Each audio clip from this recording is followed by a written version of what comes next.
To settle issues with insurgents, which pillar of learning should be upheld? Upheld po to dapat, no? Letter A, learning to be. Letter B, learning to live together. Letter C, learning to do. Or letter D, learning to know. What is our choice? To settle issues with insurgents, yung insurgents po ay mga rebelde. Which pillar of learning should be upheld? Ang tumpak na choice, of course, is learning to live together. Okay? So dapat, you should have the tolerance. No? You should be able to accept someone kahit na magkaiba kayo ng paninindigan, kahit na magkaiba kayo ng paniniwala, kahit na magkaiba kayo ng presidente, ng kapitan, no? Ng konsehal, you should be able to accept people even if they do not have the same beliefs as you do, no? So that's learning to live together. Now, learning to know is more on the thinking ability, no? So thinking ability yung learning to know. Learning to do is skills and competence. Learning to do, again, is skills and competence. I've already talked about learning to live together.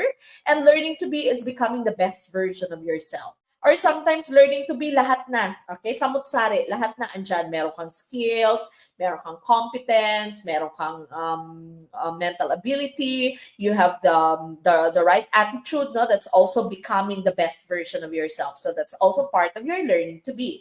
But for number 27, learning to live together, ang tumba.